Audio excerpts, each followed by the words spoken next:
Lyon Pôle Bourse, faire grandir les entreprises grâce à la cotation, animer le club des sociétés cotées et développer un écosystème boursier dynamique.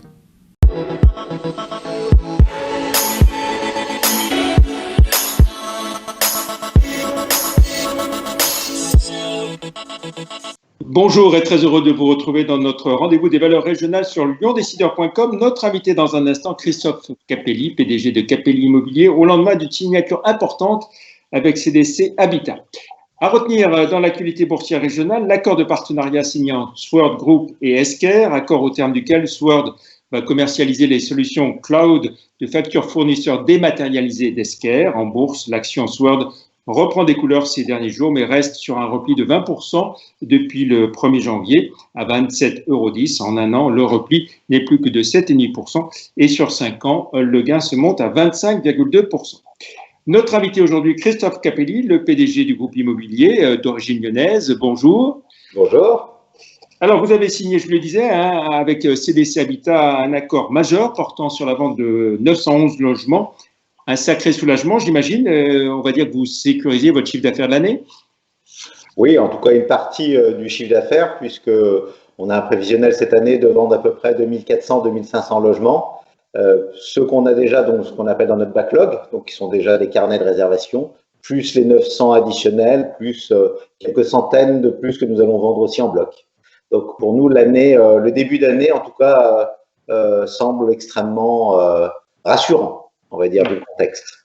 Voilà. Donc ces 900 logements, vous disiez, donc c'est 183 millions d'euros à peu près. Oui, hors taxe.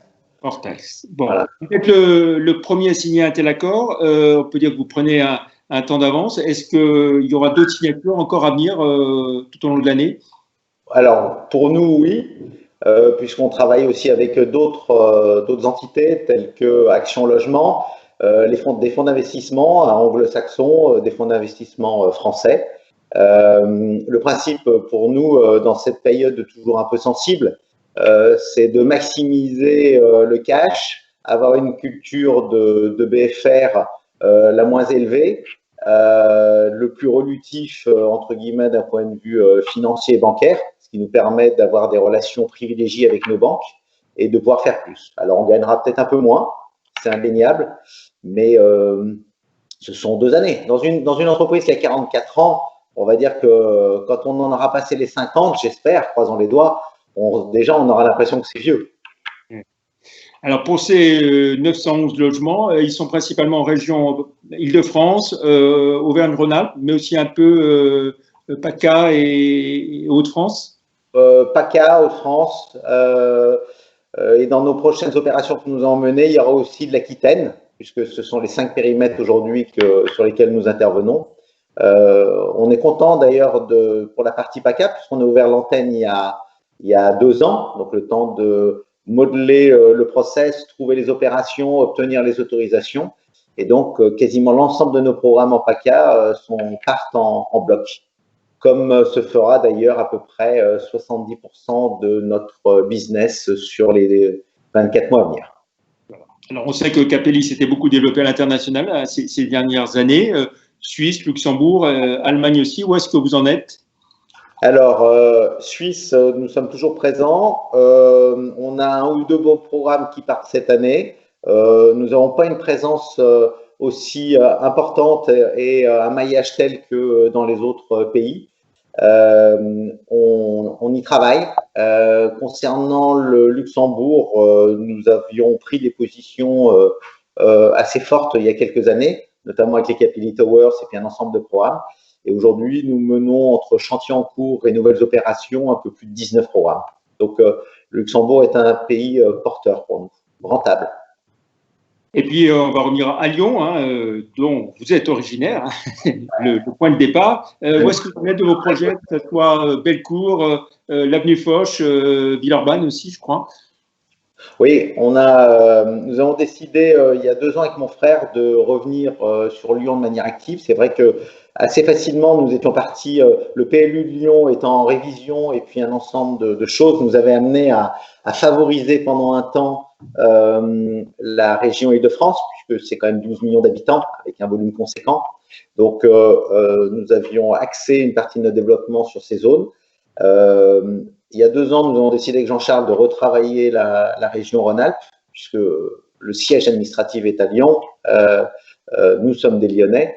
Donc, nous travaillons sur ces zones. Nous avons acheté d'ailleurs le 58 avenue Foch, où au mois de juillet, nous allons déplacer donc le siège de l'entreprise. Donc, nous allons devenir des vrais urbains, puisque pour le moment, nous étions à Champagne. Donc là, nous allons devenir des vrais urbains. Nous avons signé pas mal d'opérations dans la métropole que nous allons commercialiser. Cette semaine, on achète encore un terrain dans le 3e arrondissement pour lancer un programme.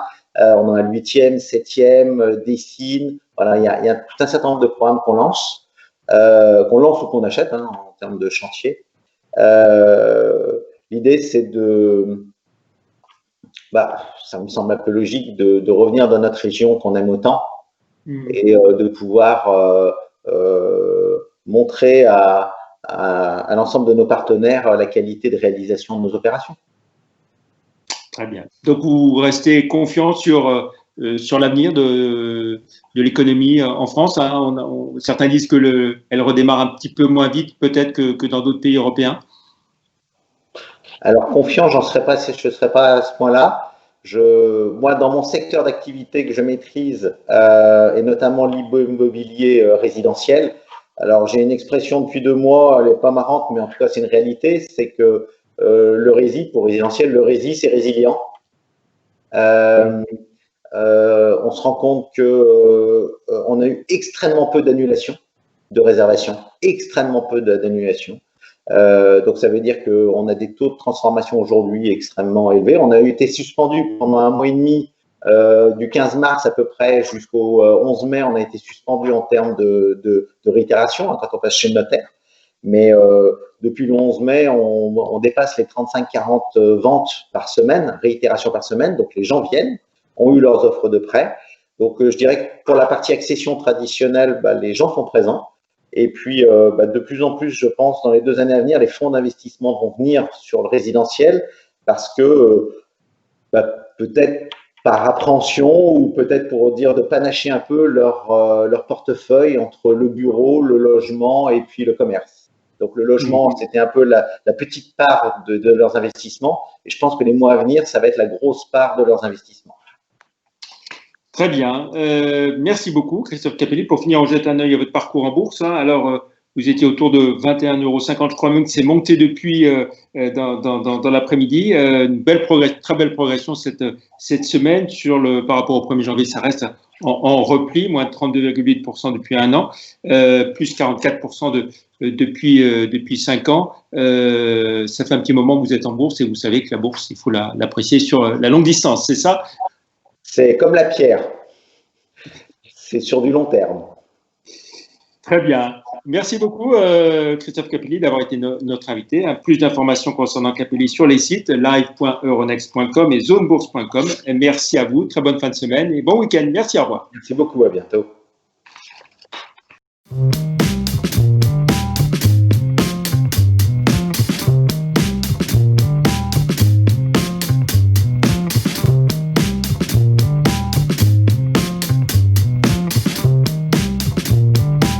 Retrouvez les enregistrements et informations de marché sur les sites de Zone Bourse et d'Euronext.